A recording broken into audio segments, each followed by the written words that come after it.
and let us all do we can to build a better future. Debating on social media, on the news, everywhere about what is right and what is wrong. But the thing is, no matter what, no matter how this plays out, there's always going to be ongoing conflict, and this war will be eternal. And it doesn't look like there's going to be peace in our time anytime soon. We are witnessing something that's always been repeated throughout my lifetime, and that is a cycle of revenge, hatred, war, brutality. But the thing is, we have to talk about it and maybe find a solution for maybe a better future. And the only way we could do that is by having discourse, conversations, talk. Unfortunately, we live in a day and age where how dare you talk to somebody else, or how dare you get another perspective? Now, Piers Morgan has had on the show numerous people who have been calling out Israel and the apartheid government and how it's oppressing the Palestinian people and what's happening in Gaza. But an individual, a person named Brooke Goldstein, went on to X, formerly known as Twitter, to state, at what point does journalism become a propaganda tool for terrorism? They send their best and brightest to you to engage in mental masturbation, acrobats, and they are running circles around you. With all due respect, enough. In the battle between good and evil, there is no journalistic obligation to continue to put evil on a platform to be debated. So Brooke is stating, what's the point of talking to somebody? I guess Bassem Youssef and everyone else that was on Piers Morgan's show that was challenging Piers Morgan critically, especially in regards to the apartheid government in Israel and the bombings in Gaza. Apparently, there's some sort of secret group of villains. So let's talk about this, because Piers Morgan does push back. And I also want to bring up the fact that even Glenn Greenwald was part of this discussion. So let's go ahead and play this video for all you wonderful, beautiful people. With all due respect, enough. In the battle between good and evil, there is no journalistic obligation to continue to put evil on a platform to be debated. So, I mean, that seems to me a pretty strong way to start this debate, because what you seem to be saying is that so long as I have pro-Israeli voices, that's fine. As long as I have a lot of people like you who just have one view of this, then I'm a fair journalist. But the moment I stray into people who are pro-Palestinian in a very passionate manner, then somehow I'm failing in my journalistic duty. And I would say that right there is part of the problem, Brooke, because I have tried to turn this show into a genuinely fair platform for all sides, all arguments, all voices. And I think we've been getting the audiences that reflects, which is people like it. They like to hear both sides. Why don't you? And see, look, I'm not a fan of Piers Morgan. Okay, I'm pretty sure you guys, my audience, have your own perspectives and points of view as well. However, those two interviews that Piers Morgan did with Bassem Youssef, for example, were very thought-provoking, and actually, I think, really challenged Piers in a way to look at this conflict that took place on October 7th, or at least at the start of it, in a different light.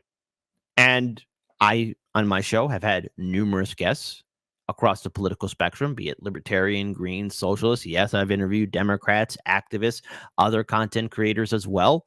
And Show Running 101 is also having people on your show that are engaging, that don't think like you all the time. I mean, that's a good thing to have. That's a great thing to have. And the thing is, you have to have people to bring in thought-provoking conversations. You just can't censor, because we here at Hardlens Media know all too well what it's like to have the jackboot of censorship on our necks. And so, let's continue on. So, Piers, thank you for bringing up that tweet. First, I want to say that's not what I'm saying at all. There's pro-Palestinian, there's pro-Israel, but you've been having pro-Hamas people on your platform. I got to stop her there. Bassem Youssef did not say anything pro-Hamas. Neither has any of the other guests. Okay? Pro-Hamas? How? I guess she must have been triggered when Bassem said, hey, condemning Hamas, condemning Israel, it does nothing. It truly does nothing. I mean, it leads us right back to where we started from. And you're giving them an opportunity to spew their virulent anti-Semitism and their propaganda that justifies Hamas terrorism. It's one thing to debate issues of Name them. Politics Can you, and national. Brooke, can you name one? Right in front of me. I can't. She can't. She can't. If you're going to make a bold statement like that, Brooke, you got to have a name. Maybe she's upset at Bassem Youssef's dark humor. Yeah, that is something to bring up, and not to mention live on air. Again, not a fan of Piers Morgan, but I will give credit where credit's due. Name somebody. Okay, I had somebody on my show that triggered you or said something pro-Hamas. Name them. The fact that she said in just less than a second, I can't name them right now. Here. Let's rewind this again, because this is what happens when you see SJWs, because there are SJWs on the left. We all know that all too well, but there's SJWs on the right, and anyone who's an easily triggered snowflake who lets their emotions get the better of them, and when they are factually confronted, cannot stand. They always fall flat on their face. Name somebody. Name them. What she's really trying to say, and I'm glad I paused it here with his face. What she's really saying here is, I don't like your show, and I don't like the people you have on your show, and you should be canceled.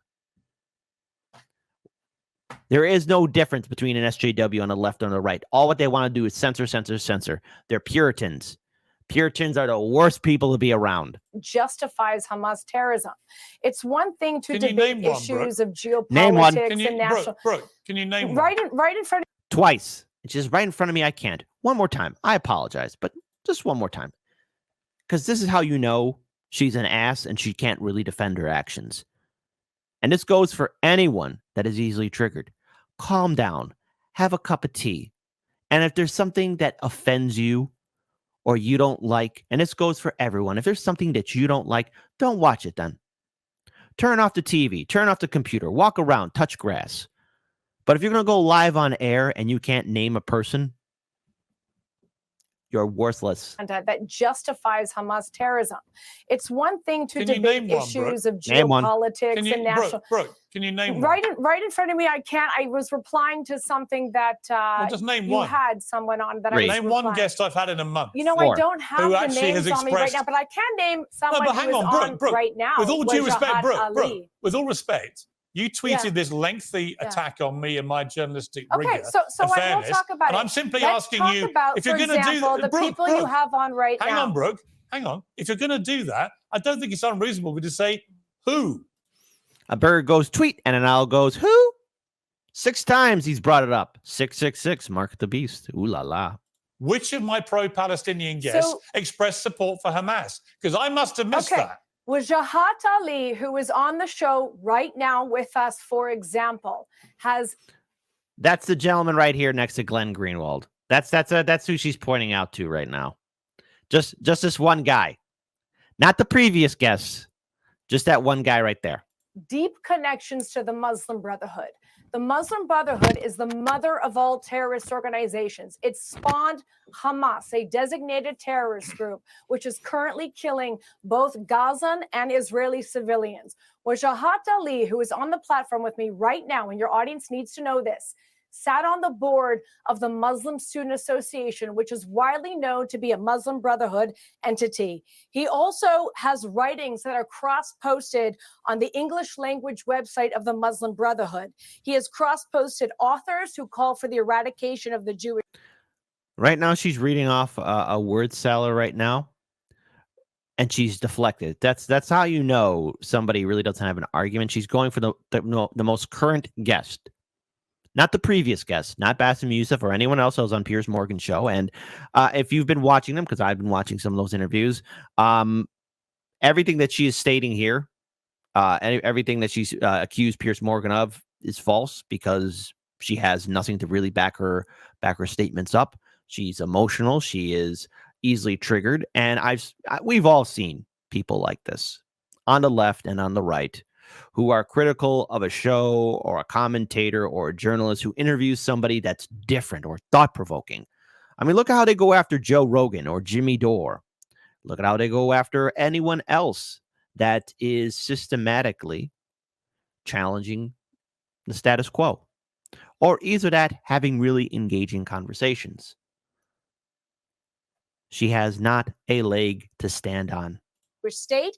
He's a leading writer at CAP, the Center for American Progress, which All right. also has Let me ties go to to the Muslim Brotherhood. Let me go he to has him. criticized cracking down on the Muslim Brotherhood in Egypt. And of course, he just published an article saying that he's against Hamas because it's politically expedient to him. Brooke, but he is connected to the Muslim Brotherhood. That's who you have on your show right now. Before I go to him, you've just said he'd just written a piece condemning Hamas. So you kind of kill your own argument. Let me go to Jahat. Well, he's sucking and blowing at the same Okay, let me time go to the man you've just been. Let me go to Wajahat that they are using right now. Let me go to the man you've been accusing. Jahat, what do you say to that? Well, first of all, excellent pronunciation of my name, Brooke. Thank you. Also, it's pretty amazing It is funny that for a human rights lawyer, you really don't seem to care much about human beings who happen to be Palestinians or Muslim or Arab. It's like a fireman who's actually an arsonist. But thank you. I risked my life to make a movie about Arab children. I risked my life to make a movie about Arab children and was given an award by the United Nations for my advocacy work for Palestinian children. Let him answer. Good job. Hey, lady, shush. You stepped on a landmine and you got crap in your face, okay? Shush.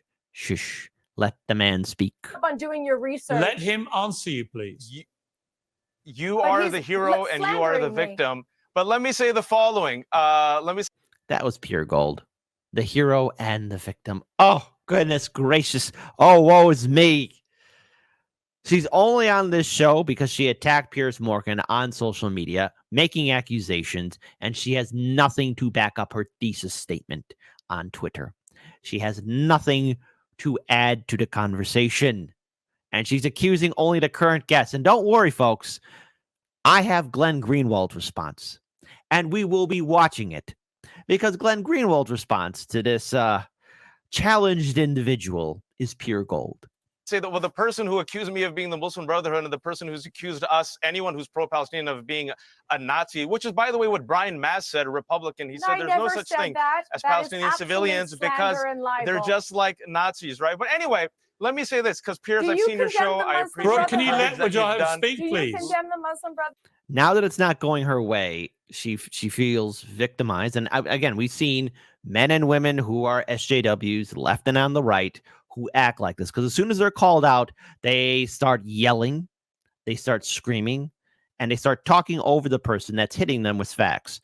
This is how you know, this is how you can easily spot a triggered individual or somebody who is not intellectually smart. Now, look, and let's be clear here. If somebody makes a mistake, they make a statement, the best thing to do if you make a mistake is like, oh, hey, I apologize, I was wrong. You never double down, because when you double down on something, you're letting your emotions get the better of you. Let me say this. I'm going to go a step forward. Look at this. This is what I'm going to do, because I've seen people with my melanin on Piers' show. I've proactively been asked to condemn Hamas. I condemn Hamas. I condemn Hezbollah. I condemn Islamic Jihad. I condemn Muslim Brotherhood. I condemn chocolate hummus. I condemn chocolate hummus. You know what? I accept. Well done. Thank you for condemning chocolate hummus. Anti-Semitism. I condemn Islamophobia. I condemn white supremacy. I also condemn Israel's occupation. I condemn settler violence against Palestinians that have killed over 100 people on the West Bank.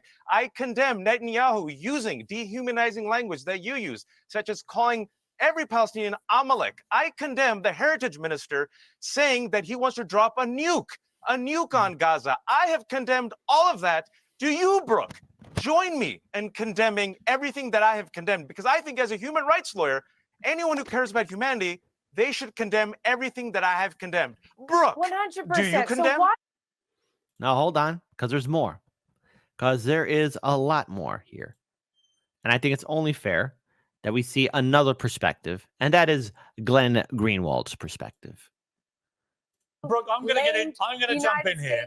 I'm going to jump in because we're straying. You You say these things on television, but you write the exact opposite Brooke, in your writing. I'm going to jump in and come to Glenn. He's been waiting very patiently as you guys have been going at it. Glenn. I will not pause on Glenn Greenwald because this is pure gold. In a way, this kind of is reflective of the debate I thought we should be having. Because it seems to me that a lot of people are simply not prepared to tolerate other views. Generally, in society, we've got to a place where people get cancelled if they don't toe the line, don't have the opinion that a certain group of people have decided is the only opinion that's allowed. How have we got there? How has it been through this war? I mean, to me, watching Twitter, X as it now is in this war, is like this terrible assault on the brain. It's just people screaming in a self-righteous, often fake news-oriented way, trying to scream their opponents into submission. Where has honest democratic debate gone? What do we do about this? Yeah, I think you're right that Brooke, your first guest, is a perfect reflection of what has gone so wrong with this discourse ever since October 7th. She did two things that has been really pathological in terms of how we're trying to conduct discourse about a very serious issue. Number one, she equates every person who criticizes Israel or who defends the Palestinian cause of being an Islamic Nazi or somehow being associated with terrorists, as she did with Wajahat, with whom I have a lot of differences, but he has never done anything like that. The idea that the Center for American Progress, You are doing exactly what you're accusing me of doing. You must let him speak. Brooke, you had a chance to speak. I want to hear from Glenn. This is how you're dealing with someone who's, again, very, very emotional. So throughout this entire interview, because I only played the first 5 minutes of how this all started, but even then, going further into this, she keeps interrupting the guests. She keeps on interrupting everyone. Now, she is a human rights lawyer. I am curious, though, Brooke, the number of deaths in Gaza is last estimated to be around 8,000. It's going to be climbing up to the horrific number of 10,000. If it's not there already, it will get there soon. People's lives have been destroyed. There's a lack of clean drinking water. There's no energy to maintain the hospitals or refugee centers. Dare I say it even further? If there are any hospitals or refugee centers, because they're all being bombed into nothing but smoking craters. You would think that she would want to listen or observe or hear somebody else's opinion. But alas, she's not doing that, because she's emotionally stunted, as are everyone who's triggered at the fact that people are calling out Israel and its actions in Gaza. No matter how this plays out, the conflict that's been going on now, 4 weeks now, this ridiculous, horrific, brutal, insane conflict, is only going to lay the foundations for the next conflict years down the road. War is eternal, and people like Brooke cannot see the bigger picture, that this system has to go. The idea that the Center for American Progress is some sort of crypto terrorist group, when in fact it is the most mainstream Democratic Party platform that hosted Benjamin Netanyahu, that completely supports Israel, just like the Democratic Party does, is derangement. And this attempt to accuse everyone of being a bigot or an anti-Semite the minute they express any criticism of Israel, I think is very toxic. But the worst thing, Piers, is that ever since a month ago when this started, we have had a spate of censorship throughout the West aimed only at one side, which is the pro-Palestinian side. France banned all pro-Palestinian protests. You can have pro-Israel protests. You can go and say you think Gaza should be flattened, that all Gazans should be eradicated, like many people say. What you can't do, though, is march in opposition to the French policy. The British Home Secretary said waving a Palestinian flag may be a crime. In the U.S., they're banning pro-Palestinian groups. So we can have our differences. Obviously, this is a very inflammatory issue. Why won't you listen? Just listen, okay? Here's the thing, and this is my advice I want to give you, my viewing audience. It's if there's a person you don't like, or either that they're trying to share their opinion or perspective on a thing, and you maybe not be too familiar about it, hear them out first. And you know what? Hey, this is a little bit controversial here, but Jimmy Dore said it best. Do your own research and read.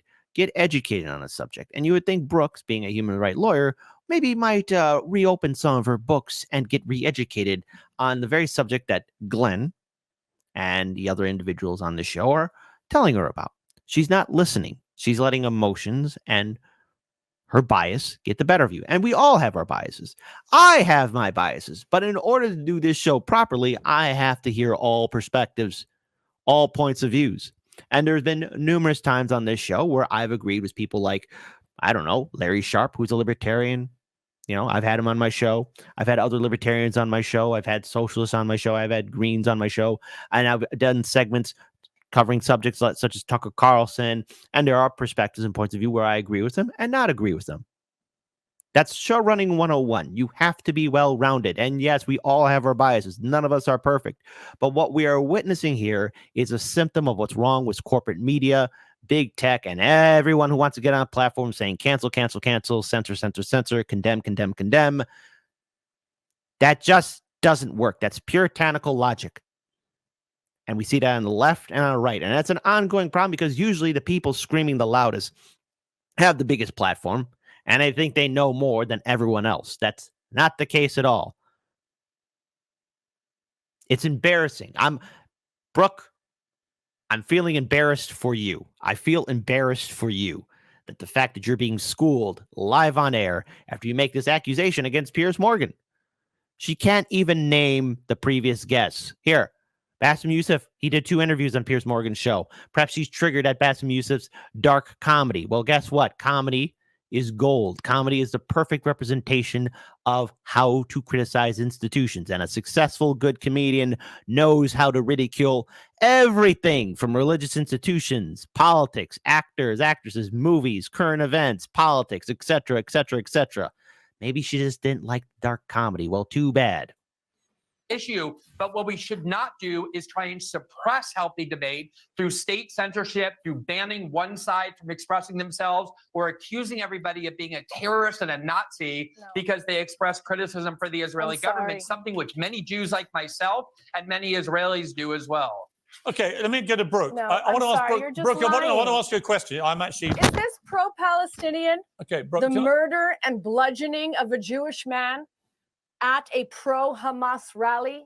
These are not pro-Palestinian rallies. What is banned is pro-Hamas in Europe. Hamas is a designated terrorist group, and you should understand the difference between that. When you lock students in a library at Cooper's Union and bang on the door and threaten them with violence, that is not free speech. When you beat up Jews because you are projecting your hatred of a foreign government on somebody because of what they look like or what their religion is, that is bigotry. That is not free speech. And your other two guests want to cause this moral confusion. Don't speak at once. I want to bring in Wajahat, please, to respond to that. Brooke, you can't just keep talking. You've made a powerful point. Okay, so let me go to Wajahat for a response.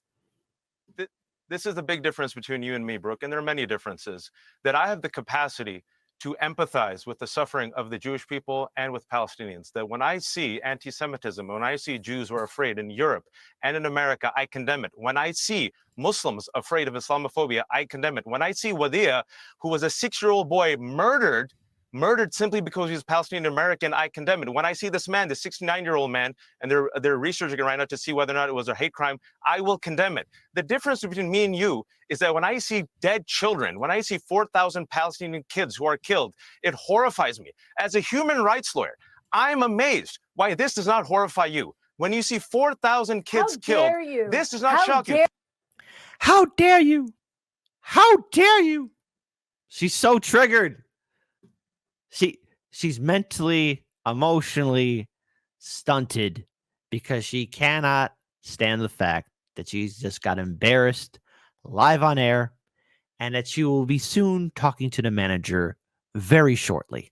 For you, it's collateral damage. Not being right now, the IDF yesterday said, can I finish? I'm sorry. Can I finish? The IDF yesterday said, the IDF yesterday said, stop interrupting me. Please, IDF yesterday said that of the 10,000 people killed, only 60 were Hamas operatives. So that means that 10,000 people were killed by Israel in the past month, 4,000 children, more kids killed in the past month than in the past 3 years of all war zones, the conflict zones combined. I say it's inhumane and indecent. Do you condemn the 4,000 kids that have been killed? And as of yesterday, the IDF said only 60 people were Hamas operatives.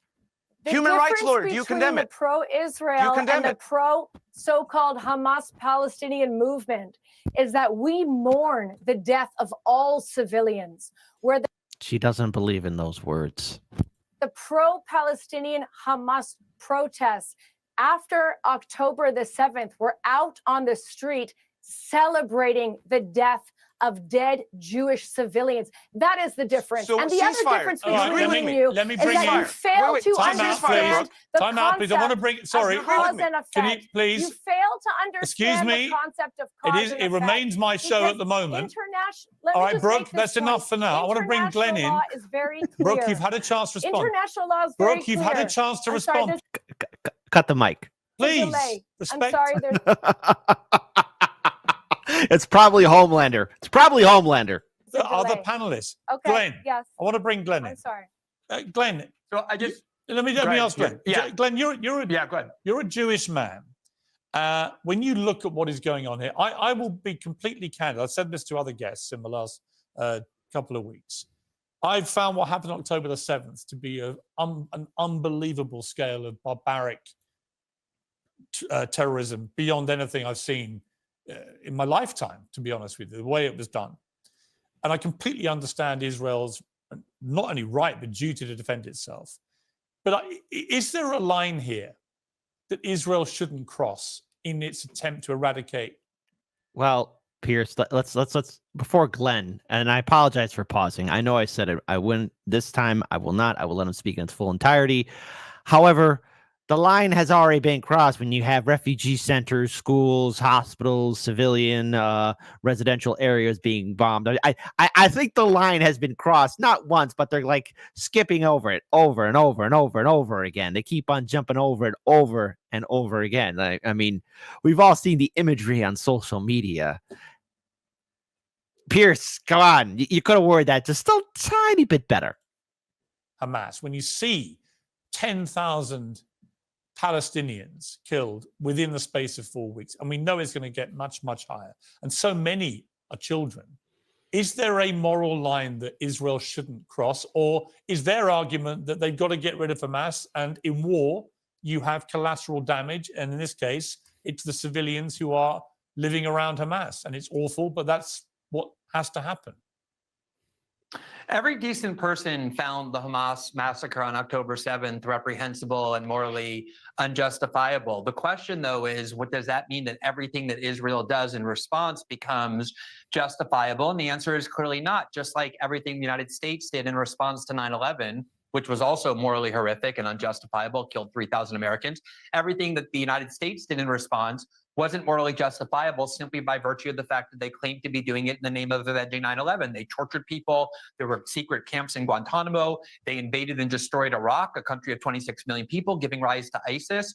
The laws of war were created after World War II, ironically, when the world looked at what happened in World War II, the atrocities there, and said, we know there are going to be wars, but there have to be limits. You cannot collectively punish a population. That is a war crime because certain people in that country have done bad things. You cannot just bomb people indiscriminately without regard to civilian life. And how many tens of thousands or even 100,000 Palestinians does Israel have the right to kill in the name of trying to destroy Hamas? Of course, there are humanitarian limits and laws of war that were created after World War II that the Nuremberg Tribunal said apply to every country in the future, no matter how just your cause. And I thought that was the lesson of 9/11, that just because a country is enraged and acting with a quest for violence doesn't mean that everything they do in the name of avenging that terrorist attack becomes justifiable or morally defensible. Okay. Much of what the United States did wasn't, and much of what Israel's doing isn't either. Okay. Glenn Greenwald speaking truth to power, and I'm glad that he was able to share his thoughts and educate Brooke Goldstein in regards towards really how much of a fool she made herself look live on air and for the whole internet to see. Because let's return right back to the question at hand, her accusation towards Piers Morgan and his guest that he had on his show, who gave a counter perspective than what you see in the mainstream media. She couldn't name a single guest in that first accusation that Piers Morgan had people on who were pro-Hamas and spewing out pro-Hamas propaganda, and they were evil bad guys, cartoon bad guys saying evil things, and she had to get on air to wave the flag of justice and liberty and stopping the evildoers from getting away with their nefarious crimes. See, this is the problem when you have people who self-appoint themselves as the holier than thou individuals who think they know better than you. And corporate media has given us a treasure trove of individuals: CNN, MSNBC, the establishment media, the politicians. They all like to think they know better. All the while, they continue to perpetuate a system that keeps all of us in the dark, all of us against each other, and uninformed about the wider world and the current events that are taking place around us. And in order to be a well-rounded individual, controversial statement in a 3, 2, 1, you might want to talk to people who think differently than you or see the world through a different perspective. Now, I will say this: there are very bad and disturbed individuals out there, but here's my bias, my idealism. I like to think the world is generally filled with good people, and that there are good people who have just different perspectives or points of view, be it politics or the economy or other things of that nature. But it's important to see, hey, we all have a point of view and a perspective. And Show Running 101, to be a successful show, is you have to have on your show engaging guests, engaging segments and stories, etc. That's show business in general. That involves the media, that involves journalism, that involves entertainment, etc., etc. And the last thing you want is a group of people, no matter where they stand politically, acting like Puritans, telling you to censor, silence, suppress, ignore, don't talk to this person, don't talk to that person. And we here at Hard Lens Media, myself and Daniel, we've been told by so many people when we first started, back when we were on the streets of Chicago with a Galaxy S7 cell phone, going onto radio, then coming onto YouTube. Hey, you shouldn't interview these guys. You shouldn't interview that political party. You shouldn't interview that person. You shouldn't go on that person's show. You shouldn't do this or that. You know, we said, no, we're going to run our show the way we want to run it, as we should. And all of us need to realize that if we put these bubbles, these walls around us, nothing's going to change. So I want to end this segment on an important note, because apparently, good old Brooke had some earpiece issues. And, thankfully, Bassem Youssef was able to capture it in real time for what happened to him. And Piers Morgan has yet to address it. So I'll end this on a humorous note. It's that goddamn Homelander again. All right, you look at Israel as Superman, but they're really Homelander. Wallahi, they're everybody. The earpiece. Damn. Okay. Okay. Yeah. Okay. What's your explanation? Sorry. My earpiece went down. Well, if I am in the place of Joe Biden, I would say, sorry, don't speak. My point is yes. about how he responded. Again, I am. Fuck this. It's that goddamn Homelander. What are we to do? Piers Morgan, I'm calling you out, as did Bassem. What's up with your association with the Homelander, buddy?